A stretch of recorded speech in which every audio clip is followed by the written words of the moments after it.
آپ مہربانی فرمائیں چلیں۔ آپ نے جب ان کا جذبہ دیکھا، جوش دیکھا ایمان اسلام کے لیے، کیا کمال انداز، فرمایا چلو عمر فاروق چلتے ہیں، پھر وہاں چلتے ہیں۔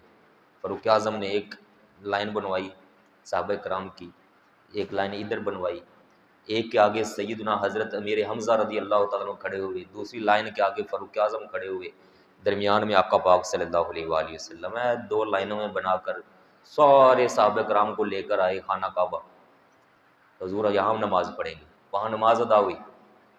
نماز کے بعد اللہ اکبر نعرہ تکبیر اتنا بلند آواز سے لگا، اتنی بلند آواز، آس پاس جو پہاڑ ہیں صفا مروہ، پہاڑوں کے اندر گونج پیدا ہو گئی۔ خود مکہ والے کہتے ہیں کہ ہمیں لگا ایسے کہ جیسے سارا مکہ مسلمان ہو گئے۔ اللہ اکبر، یا رسول اللہ صلی اللہ علیہ وسلم، حق چاریان پیار رہے۔ مکہ والے حیران ہو گئے، یہ گونج پڑ گئی، فاروق اعظم ایمان لے آئے، اسلام قبول کر لیے، ایمان آ گئے فاروق اعظم کا۔ اور ادھر اسلام قبول ہوا، ادھر نعرہ ہوا۔ آقا پاک علیہ الصلوۃ والسلام نے فرمایا عمر تمہاری زبان پہ اللہ پاک نے حق جاری فرما دیا، حق جاری ہوگا تمہاری زبان پہ۔ فاروق کا لقب آپ نے دیا، تم تو اسلام اور حق، اسلام اور کفر میں فرق کرنے والے ثابت ہو گئے۔ وہ فاروق اعظم جو پہلے دن ہی اسلام کے لیے اس طرح کا انداز اپنا رہے ہیں، تو ذرا سوچیں سمجھیں کہ جب بعد میں دور خلافت ہی ان کے کنٹرول میں آ گیا، سارا سسٹم ہی ان کے کنٹرول میں ہوگا، اس وقت انہوں نے کیا انداز اپنایا۔ سبحان اللہ۔ پھر فاروق اعظم رضی اللہ تعالیٰ عنہ کی چند باتیں میں عرض کروں گا وقت کی مناسبت سے۔ آپ جب مکہ پاک سے ہجرت ہوئی ہے تو وہ واقعہ بھی اکثر آپ بھائی سنتے رہتے ہیں، کئی ایسے تھے جو رات کے وقت ہجرت کر رہے تھے حضور پاک کی اجازت سے کہ ہمیں ابھی جہاد کی اجازت نہیں ہے، لڑنے کی اجازت نہیں، لہٰذا ہم نے کافروں سے لڑ کے یہاں سے نہیں جانا، احتیاط سے جائیں، جیسے اللہ پاک کا حکم ہے، لڑنا نہیں ہے۔ لیکن فاروق اعظم جب ہجرت کے لیے نکلے تو آپ نے مکہ پاک کے گلیوں کے اندر سواری کو گھمایا، باقی جانے والے صحابہ کرام کو لوگ روکتے تھے، کافر روکتے تھے، آپ نے سواری گھمائی اور اعلان کیا، فرمایا سارے دیکھ لو میں بھی ہجرت کر کے جا رہا ہوں، کسی نے اگر اپنی بیوی کو بیوہ کروانا ہے، بچوں کو یتیم کروانا ہے تو آ کے میرا راستہ روک لو۔ سارے کافر کھڑے ہاتھ باندھ کے، فاروق اعظم ساروں کے درمیان سے نکلے، سفر کر کے ہجرت کے لیے حضور پاک کی بارگاہ میں حاضر ہوئے۔ یہ انداز ان کا اللہ پاک نے نرالا انداز ان کو عطا فرمایا ہوا تھا۔ میں نے جو پہلے حدیث پاک عرض کر دی کہ حضور علیہ الصلوۃ والسلام نے دعا مانگی، مولا عمر بن خطاب کے ذریعے اسلام کو قوت عطا فرما۔ اور ایک دوسری حدیث پاک میں جو میں نے پہلے سنائی، ابو جہل یا عمر بن خطاب، ان میں سے جو تجھے پسند ہے اس کے ذریعے اسلام کو قوت دے دے۔ اگلے دن اللہ پاک نے اپنے پسندیدہ بندے عمر بن خطاب فاروق اعظم رضی اللہ تعالیٰ عنہ کے اسلام کی دولت عطا فرما دی۔ سبحان اللہ۔ فاروق اعظم رضی اللہ تعالیٰ عنہ جب پھر یہاں آتے ہیں مدینہ پاک میں، حضور پاک کے خاص مشوروں کے اندر آقا پاک علیہ السلام ان کو شامل کرتے ہیں۔ جب بھی کوئی مشورہ ہوتا فاروق اعظم، سیدنا صدیق اکبر، فاروق اعظم، حضرت عثمان غنی، مولا علی۔ کیونکہ بات ہم خاص فاروق اعظم کی کر رہے ہیں تو باقیوں کے بیچ میں سے نام خاص ان کا میں لے رہا ہوں، مشوروں میں شامل۔ اور ایک مرتبہ ایسے ہوا، کریم آقا علیہ السلام نے فرمایا، یہ سیاستہ کی روایت ہے، فرمایا اللہ پاک نے مجھے 4 وزیر عطا فرمائے ہیں، ہر نبی کے وزیر ہوتے ہیں، فرمایا مجھے اللہ پاک نے 4 وزیر عطا فرمائے ہیں، 2 آسمانوں میں 2 زمینوں پر، جو مجھے صحیح مشورہ دیتے ہیں۔ آسمان میں جبریل امین علیہ السلام اور میکائیل علیہ السلام، اور زمین میں فرمایا صدیق اکبر اور عمر فاروق رضی اللہ تعالیٰ میرے وزیر ہیں۔ آقا کریم علیہ السلام نے ان کو اپنا مشیر خاص قرار دیا، میرے وزیر ہے یہ۔ پھر ایک روایت میں آپ صلی اللہ علیہ وآلہ وسلم نے، ایک دن فاروق اعظم آئے تو آپ صلی اللہ علیہ وآلہ وسلم ان کو آتا دے کر مسکرا دیے۔ جو موجود صحابہ کرام تھے وہ بھی تعجب میں آئے کہ بات کوئی نہیں ہوئی، صرف فاروق اعظم آئے ہیں اور آقا پاک علیہ الصلوۃ والسلام مسکرا دیے۔ پوچھا گیا یا رسول اللہ صلی اللہ علیہ وسلم مسکرانے کی وجہ کیا ہے؟ فرمایا میں مسکرایا اس لیے ہوں کہ وہ سامنے شیطان ابلیس مردود کھڑا تھا، ادھر سے جو ہی آیا فاروق اعظم، شیطان نے راستہ ہی چھوڑ دیا، تو میں اس چیز پہ مسکرایا ہوں کہ میرے عمر فاروق سے تو شیطان بھی ڈرتا ہے، راستہ چھوڑ دیتا ہے جہاں سے عمر فاروق آ رہے ہو۔ سبحان اللہ۔ پھر ایک حدیث پاک میں آپ نے فرمایا کہ اگر میرے بعد نبی ہونا ہوتا، اگر ہونا ہوتا، میرے بعد نبی کوئی نہیں، کوئی نبی نہیں۔ اگر ہونا ہوتا تو فرمایا اللہ پاک فاروق اعظم کو نبی بناتا، عمر بن خطاب کو نبی بناتا رضی اللہ تعالیٰ۔ اور ایک حدیث پاک میں فرمایا کہ پہلی امتوں میں محدث گزرے ہیں، محدث، محدث دال پر زبر کے ساتھ، محدث کا مطلب ہوتا ہے ملہم، جن کو اللہ پاک الہام کرتا ہے، باتیں جن کے دلوں میں ڈالتا ہے، حق کی باتیں۔ فرمایا پہلی امتوں میں ایسے لوگ گزرے ہیں، اور فرمایا میری امت کے اندر اگر اس وقت کوئی محدث ہے تو وہ حضرت عمر فاروق رضی اللہ تعالیٰ، ان کے دل میں اللہ پاک بات ڈالتا ہے، کیا عمر اب ایسے ہونا چاہیے، ایسا ہونا چاہیے، وہ پھر ویسے ہی بات کا اظہار کرتے ہیں، وہ جیسا سوچتے تھے بات کرتے تھے، اگلے دن ویسا اللہ پاک قرآن پاک میں حکم نازل فرما دیتا تھا۔ مسلم شریف کے اندر امام مسلم نے یہ حدیث پاک کا نمبر اس کو نقل کیا 2398، بخاری کے اندر بھی ہے، دیگر کئی روایتوں میں کتابوں میں یہ حدیث پاک موجود ہے۔ وہاں اللہ پاک خود باتیں ڈالتے ہیں کہ جب پردے کی آیتیں نازل ہوئی ہیں، پردے کی، حجاب کی، تو یہ فاروق اعظم رضی اللہ تعالیٰ عنہ کی چاہت پر ہوئی ہیں۔ اماں جان ہماری امہات المومنین، پہلے پردے کا حکم نہیں تھا تو خواتین وہ اکٹھے ہو کر باہر جایا کرتی تھیں اپنی حاجات کے لیے، تو کافر آ گئے، منافق آ گئے، کوئی وفد آتے جاتے لوگ وہ دیکھتے دکھتے تھے خواتین جا آ رہی ہیں، تو فاروق اعظم کے دل میں یہ بات آئی کہ یہ صحیح نہیں ہے، ہماری مسلمانوں کی خواتین اور کافروں کی نظریں پڑیں، یہ کیسے ہو؟ کاش کوئی ایسا سسٹم ہو کہ اللہ پاک کو اہتمام فرما دے ہمارے لیے۔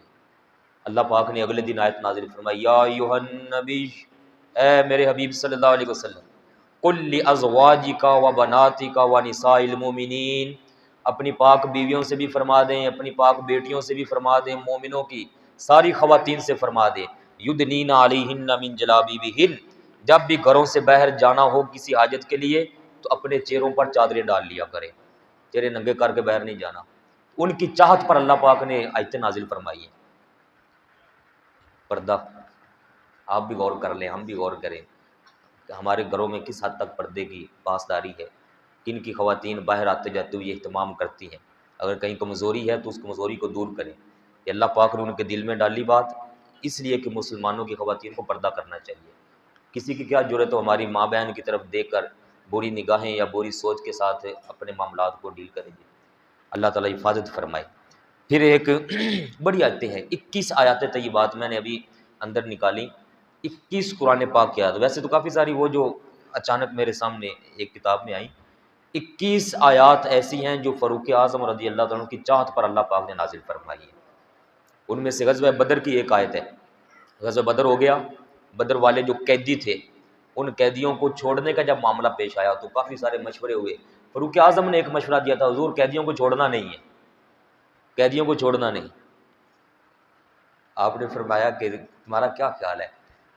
عرض کرنے لگے کہ یا رسول اللہ صلی اللہ علیہ وسلم، یہ کافر قیدی، ان میں سے مسلمان کے جو قریبی رشتہ دار ہیں، مثلا میرا رشتہ دار فلاں ہے قریبی، حضرت علی پاک کے فلاں قریبی رشتہ دار ہیں، دوسرے کے فلاں رشتہ دار ہیں، یہ کافر قریبی رشتہ دار، یہ قریبی جو رشتہ دار ہیں ان کو مسلمان کے حوالے کیا جائے، قرابت داروں کے، اور یہاں یہ اعلان ہو کہ مسلمان اپنے سب سے قریبی کافر کو اپنے ہاتھوں سے مارے گا، اور اس ساری دنیا کو پیغام جائے کہ جب اسلام کی بات آئے گی تو وہاں رشتے ناتے نہیں دیکھے جاتے، وہاں صرف اور صرف آپ صلی اللہ علیہ وآلہ وسلم کو دیکھا جاتا ہے، بس وہاں اللہ پاک کو دیکھا جائے گا، نبی پاک کو دیکھا جائے گا، کوئی رشتے ناتے نہیں۔ آپ صلی اللہ علیہ وآلہ وسلم نے بڑا سخت مشورہ دیا فاروق اعظم رضی اللہ عنہ، لیکن آپ چونکہ نرم تھے، شفیق تھے، آپ چاہتے تھے کہ میں ان کو کسی طرح ان پر احسان کروں، اور امید ہے کہ انہی میں سے جو آج قیدی ہو گئے ہیں انہی میں سے کل کو کوئی لوگ مسلمان ہو جائیں گے، اسلام میں داخل ہو جائیں گے۔ ان قیدیوں میں سب سے قریبی آپ صلی اللہ علیہ وآلہ وسلم کے چچا حضرت عباس رضی اللہ عنہ بھی موجود تھے۔ حضرت عباس رضی اللہ تعالیٰ عنہ وہ ابھی تک اسلام نہیں لائے تھے، وہ ادھر سے آئے ہوئے تھے کافروں کے ساتھ۔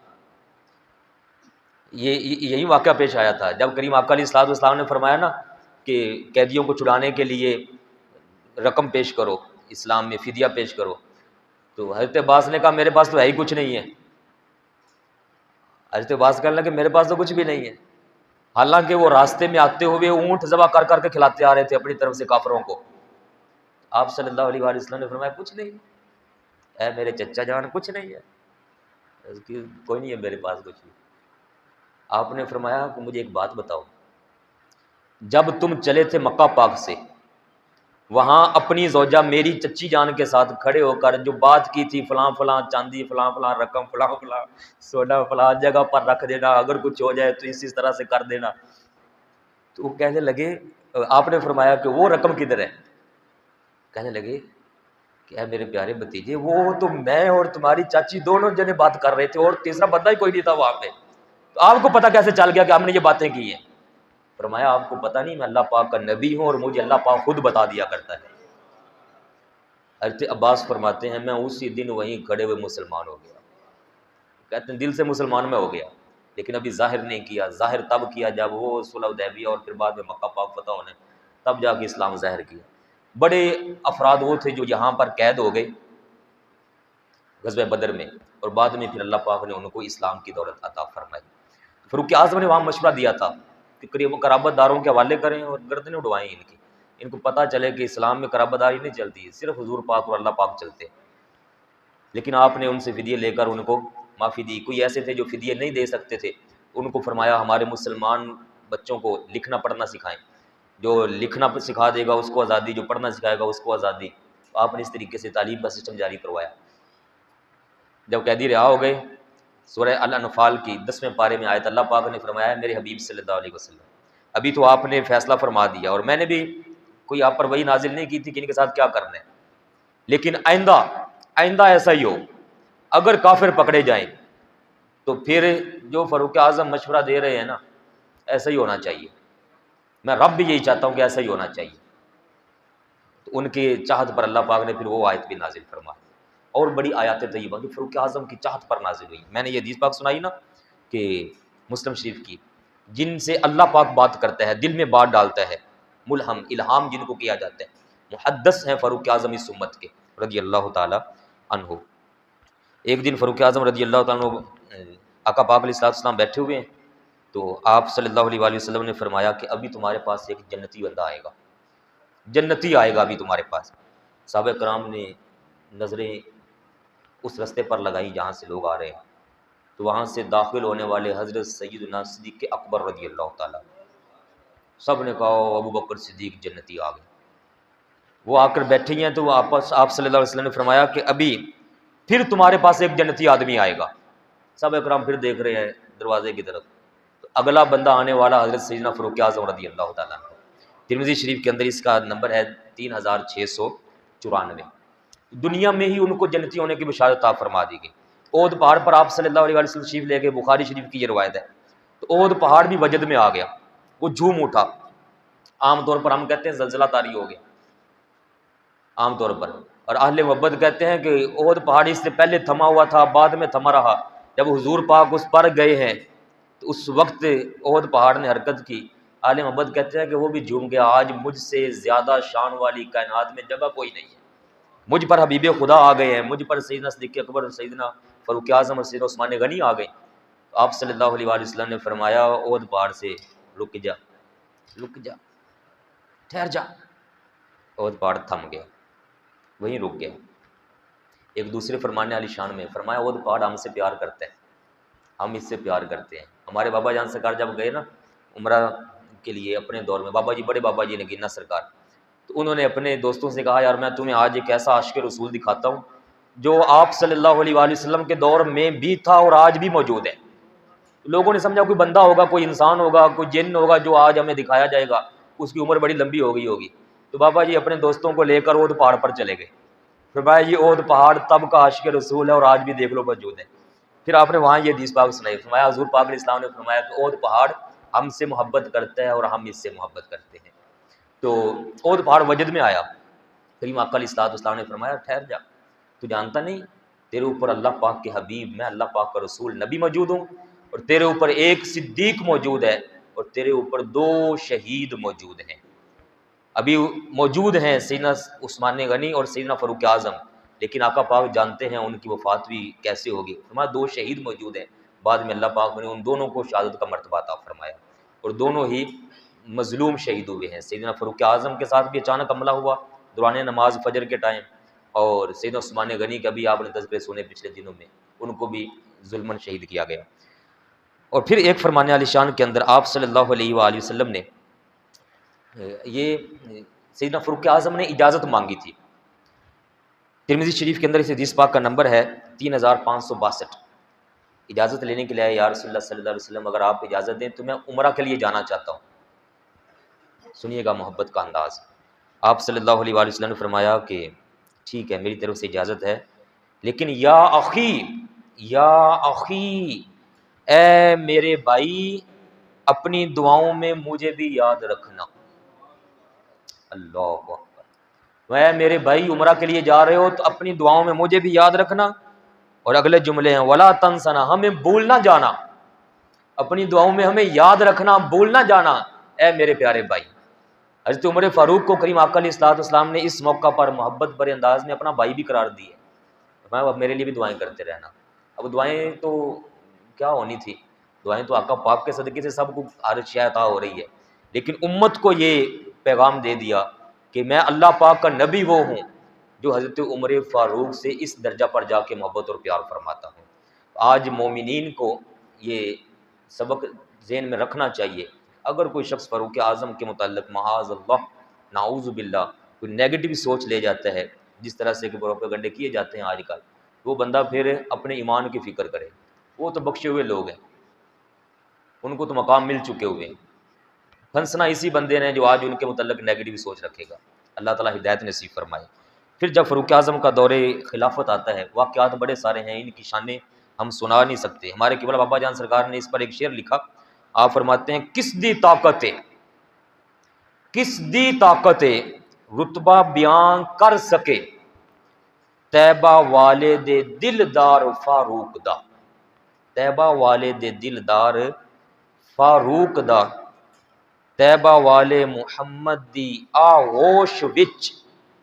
روزہ پاک مسجد نبوی شریف گنبد خضرا کے اندر، طیبہ والے محمد صلی اللہ علیہ وآلہ وسلم، طیبہ والے محمد دی آغوش وچ لگا ہویا اے دربار فاروق دا.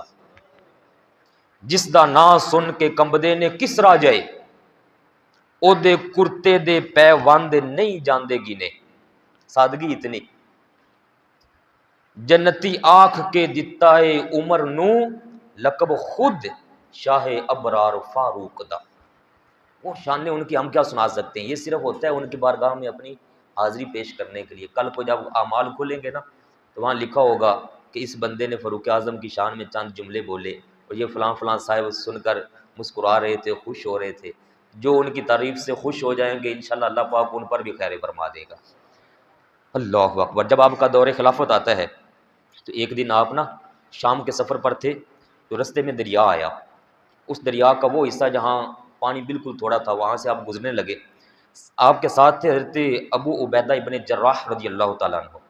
تو آپ اونٹنی سے نیچے اتر آئے، اونٹنی کی مہاریں پکڑی. آپ نے موزے شریف پہنے ہوئے تھے چمڑے کے، وہ اتار لیے. پاؤں کو بالکل صاف کیا، ننگا کیا، جرابیں وغیرہ اس دور کی وہ اتار لی. پانی کے اندر سے آپ گزرنے کے لیے نا اونٹ کی مہار پکڑ کے آگے چل پڑے. خلیفہ وقت 22-23 ہزار مربع میل کا خلیفہ، مسلمانوں کا خلیفہ، اونٹنی کی مہار پکڑ کے دریا میں سے گزر رہے. حضرت ابو عبیدہ بن جراح کہنے لگے یا امیر المومنین، اس کی بجائے اگر خادم سے حکم فرماتے تو وہ یہاں سے گزرتا. سامنے کافر ہیں، وہ دیکھیں گے مسلمانوں کا امیر ہے تو ان پر تاثر اثر نہیں پڑے گا. آپ واپس ان کی طرف مخاطب ہوئے، فرمایا ہے ابو عبیدہ آپ یہ کہہ رہے ہو کیا میرے سواری پر بیٹھے رہنے کی وجہ سے اثر پڑے گا کافروں پر؟ اللہ اکبر. فرمایا ابو عبیدہ تمہیں یاد ہے ہم کافر تھے پہلے، ہمیں زمانہ جانتا ہی نہ تھا، ہم سے تو 2-4 اونٹ نہیں سنبھالے جاتے تھے، ہماری کیا عزت تھی معاشرے میں. لیکن ہم نے اسلام قبول کیا، آقا پاک صلی اللہ علیہ وآلہ وسلم سے وابستہ ہونے کی وجہ سے ہمیں عزتیں ملی ہیں. آج کہاں تک چلے جائیں لوگ ہمارے حکم کے منتظر ہو کر دن رات اپنے نظام کو سیدھا کرتے ہیں. اگر اسلام سے ہٹ کر ہم عزتیں تلاش کریں گے نا، جملہ سنیے گا، فرمایا اسلام نے عزتیں دی ہیں ہمیں، اگر اسلام سے ہٹ کر ہم کسی شے میں عزت تلاش کریں گے تو یاد رکھو ہمیں اللہ پاک خود رسوا کر ڈالے گا. وہ بندہ جو اسلام سے منہ موڑے گا، اللہ پاک اسے اپنی رحمت کو موڑ لے گا، ہم ذلیل ہو جائیں گے دنیا میں، رسوا ہو جائیں گے، کوئی ہمارا پوچھنے والا نہ ہوگا۔ اگر یہ عزت اور شان شوکت ہے، مرتبہ مقام، یہ فضیلت ہے، تو صرف اور صرف اس وجہ سے کہ ہم دامن مصطفیٰ علیہ الصلوۃ والسلام سے وابستہ ہو چکے ہوئے۔ ان سے فرمایا کہ مجھے تم سے دوبارہ ایسے الفاظ سننے کو نہ ملے، ہم تو وہ ہیں جو اپنا پرانا زمانہ بھی جانتے ہیں۔ یہ فاروق اعظم رضی اللہ تعالیٰ عنہ۔ اور آج کل ہمارے جو یار دوست ہیں ان کے پروٹوکول دیکھ لیں، ساری عوام کو تنگ کر کے اپنے پروٹوکول لیتے پھر رہے ہیں، اور وہ فاروق اعظم رضی اللہ تعالیٰ عنہ جب مسجد اقصیٰ فتح ہونے کے قریب پہنچی، وہاں حضرت ابو عبیدہ بن جراح، حضرت عمر بن عاص رضی اللہ موجود تھے، انہوں نے کہا ہم فتح کرنے کے لیے آ گئے مسجد اقصیٰ۔ وہاں کے عیسائیوں نے کہا، جو وہاں کے پادری اس وقت تھے، وہ کہنے لگے کہ تم دونوں کو ہم نے بڑے غور سے دیکھا ہے، ہماری کتابوں کے اندر جس بندے کے بارے لکھا ہے کہ آخری نبی علیہ الصلوۃ والسلام کا وہ امتی ہوگا، صحابی ہوگا جو مسجد اقصیٰ کو فتح کرے گا، ہم نے تم دونوں کو دیکھا ہے، تمہارے اندر وہ نشانیاں کوئی نہیں ہیں، کیونکہ ہماری کتابوں میں وہ نشانیاں بیان کی گئی ہیں، وہ آخری بندہ حضور علیہ الصلوۃ والسلام کا امتی صحابی جو فتح کرے گا اس کی نشانیاں کیا ہیں، تم میں وہ نشانیاں کون نہیں دونوں میں، وہ بندہ لاؤ جس کے اندر وہ نشانیاں ہوں۔ تو آپ نے پوچھا کیا نشانی ہے، انہوں نے بیان کیا کہ اس کی نشانی یہ انہوں نے کہا یہ ساری نشانیاں تو فاروق اعظم کے اندر موجود ہیں۔ انہوں نے خط لکھا فاروق اعظم، انہوں نے کہا یا امیر المومنین، یہ مسجد اقصیٰ حوالے کرنے کے لیے تیار ہے، جنگ نہیں لڑنا چاہتے یہ، لیکن ان کی شرط ہے کہ بندہ وہ آئے جس کی نشانیاں ہماری کتابوں میں لکھی ہوئی ہیں، اور یہ فلاں فلاں چیزیں بتا رہے ہیں، تو آپ مہربانی فرمائیں تشریف لائیں۔ سیدنا فاروق اعظم رضی اللہ مدینہ پاک سے چلے، وہ غلام کو ساتھ لیا، باری باری تھوڑی دیر آپ سوار ہوتے سواری پر، غلام آگے سے محرم پکڑ کے سواری کو چلاتا، پھر آپ غلام کو اوپر بٹھا لیتے اور آپ خود آگے سواری کی محرم پکڑ کے چلاتے۔ اس طرح بدلتے بدلتے جب وہ وقت آیا کہ سامنے آپ کا استقبال ہونے لگا، لائنیں لگی ہوئی ہیں سارے عیسائیوں کی، پادریوں کی، اس وقت باری آ گئی اوپر بیٹھنے کی حضرت سیدنا فاروق اعظم رضی اللہ تعالیٰ کے غلام کی، خادم کی باری آ گئی۔ آپ نے اس کو فرمایا بیٹھو اوپر، جو طے ہوا معاملہ اسی کے مطابق مہارے میں ہی پکڑوں گا۔ وہ کہتا ہے حضرت بڑا سفر آپ نے کر لیا، مہربانی فرمائے، اب تو سامنے وہ دیکھیں، بس قریب ہم پہنچنے والے ہیں، ہے نا، اصول ہے، باری میری ہے، بیٹھو اوپر۔ غلام کو اوپر بٹھایا، خود سواری کی مہاریں پکڑی، لے کر چل پڑے۔ وہ سارے سمجھ رہے تھے کہ یہ اوپر والا جو ہے یہ ہے امیر المومنین، وہ بڑے حیران ہوئے، کہہ رہے ہیں یہ امیر المومنین ہے۔ حضرت عبیدہ اور دیگر صحابہ نے کہا وہ امیر المومنین نہیں ہے، یہ امیر المومنین ہے جو محارم پکڑ کے آگے آگے آ رہا ہے۔ وہ کافروں نے دیکھا، عیسائیوں نے دیکھا، تھے یار اخیر تمہارا امیر المومنین، یہ کیسا اسلام اور کیا انداز ہے۔ انہوں نے کہا ہمارا اسلام آپس کے فرق کو مٹاتا ہے اور سب کو عزتیں عطا فرماتا ہے۔ وہ کمال ہستی تھے۔ وقت چونکہ ہمارا بڑا تھوڑا سا ہوتا ہے اور بڑی ساری باتیں میں نے جو ان کے دور خلافت کی یہاں تلاش کر کر کے لکھی ہوئی ہیں، لیکن زمانہ جانتا ہے ان کا دور خلافت کیا کمال دور خلافت کا۔ انصاف، آپ نے وہ انصاف مہیا کیا کہ آج عمر لا یورپ کے اندر پڑھایا جا رہا ہے، نافذ ہے، لاگو ہے۔